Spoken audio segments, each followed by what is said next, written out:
What is going on, guys? Here we are in version 14.2.2.4 FSD. I'm Michael Grubb, CEO of Lead Automation, Lead Properties, and Investor in Tesla. So I don't have my thing up on the thing right now. I'm just kind of doing a handheld. Yeah, just basically wanted to give you kind of a quicker update. I have 7 minutes to destination. But basically updating you on so far how FSD has been performing in the snow.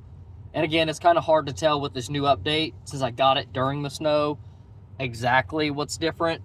A couple things that I did notice: it seems very responsive to the turn signals.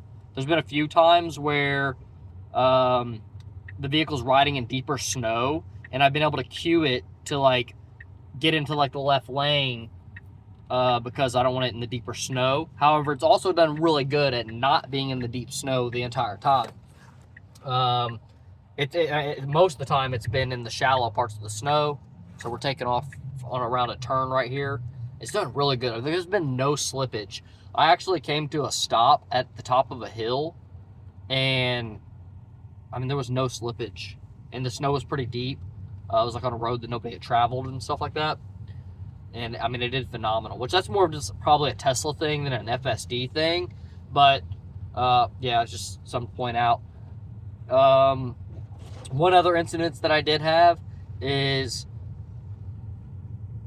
I was getting off on like a kind of a highway, and the left turn lane was pretty filled up with snow still. And so the vehicle didn't want to get in the left turn lane. And then the light, basically the vehicle was not in the left turn lane. It was kind of in still the straight lane, kind of halfway in the left turn lane. And then the light just egged us. We didn't get a green light on it, probably because we weren't directly in that left turn lane. So it literally just skipped us on the cycle. So I just went ahead and forced the vehicle to go through it via the gas. I still try not to disengage. In those instances, I try to force FSD through the disengage or through the weird scenarios by giving it gas. And I also experienced a time too where I got the red hands of death. I've been forcing it through, and pretty much every time now it's cleared itself. So I didn't have to actually disengage FSD. I was able to continue with FSD engaged. And just be able to force it through until like the conditions got good enough. But there was one instance where it was not good enough, and I went ahead and just stopped the car. Like, it didn't give me an alert that the camera was dirty or anything like that. I'm not sure exactly what the condition was that red-handed me, but I got out and I just cleaned all the cameras off real quick, which is the first time I've actually got out and physically cleaned all the cameras off. I did notice that the reverse cam is getting pretty covered up with snow, but I think it's also heated, so it's also staying pretty clear a lot of the times as well. I'm not positive. This does have a camera button, so you can see it right here. It's pretty covered up right now, but it's not affecting the FSD at all. And another thing too, whenever I'm forcing it on the red hands of death, FSD is still performing fine. Even though it's telling me like, hey, I can't function, take over, FSD still taking turns, still doing all the things. If we come to a red light, I just let it sit at the red light, blinking the red hands of death, and then when the light goes green, I give it gas again. And just seeing its capability, seeing if it can actually function on the road, see if it's staying in the appropriate lanes. And that really kind of showcases back end. It's kind of like a little bit of a hack, and that's why I'm doing it. It's like an engineering hack to really see how is FSD performing, although it's saying it can't perform, right? It's saying I can't perform under these conditions. However, it is, right? But it could also not, right? There could be a condition where it's not going to perform well, but I need to identify that, and I want to identify that. And things like that are what I'm trying to do here on this channel, and I don't think you will see other people do these types of tests. I come from a deep engineering background. I've done robotics and PLC programming, robot programming. I own an automation company, actually, and a I understand a lot of the fundamentals of how these systems work. Not necessarily Tesla specifically, but just vision systems and outputs and motors and all those good stuff. So I really want to test them on like an engineering level to see where things are at. And again, I'm very impressed that with the Red Hands of Death that it's continuing forward. But the other thing I was getting at with that is like, you know, those are the things that we want to test on this channel, and I really want to push the boundaries of. So if you're interested in those things, make sure you subscribe. I got a gnarly curb thing coming up here, so I'm actually going to pay attention more to the road.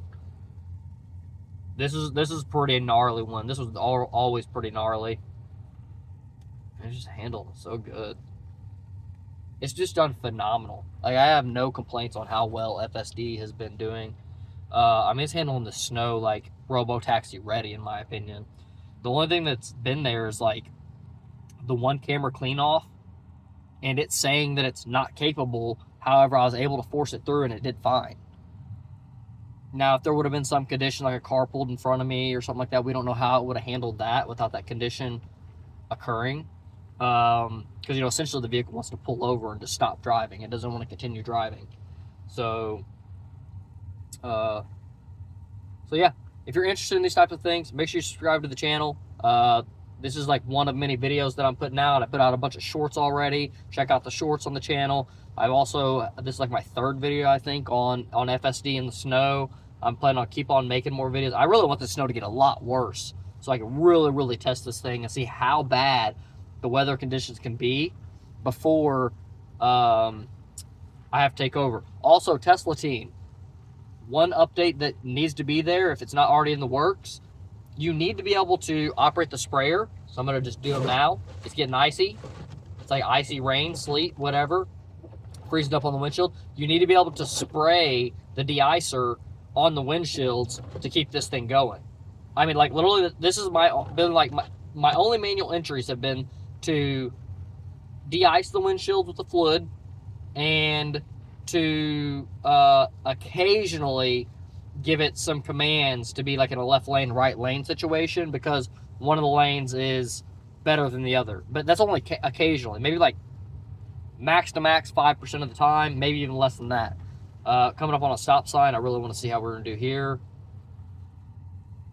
But yeah, those are some of my feedbacks there for Tesla. I think the fluid is a must in these rainy, snowy conditions. I don't think my FSD would be functioning appropriately at all. I think even with the defrost stuff like that, we'd get too much ice buildup. But this de-icer, hands down, it's crushing it. Because I had regular fluid in there earlier today. I actually made a short about it. I had regular fluid in there earlier today, and it was just trash. I think it was like not built for this temperature whatsoever. It was the stock fluid that came when I bought the vehicle, actually. By the way, this is the Juniper with the front camera on it, if you didn't know. And again, we're running 14.2.2.4 FSD, which I just got today. So again, subscribe if you're interested in these types of things. I'd also talk about other stock market related things, as well as our property investments. And I talk a little bit about the automation company, but not near as much as I do the other things.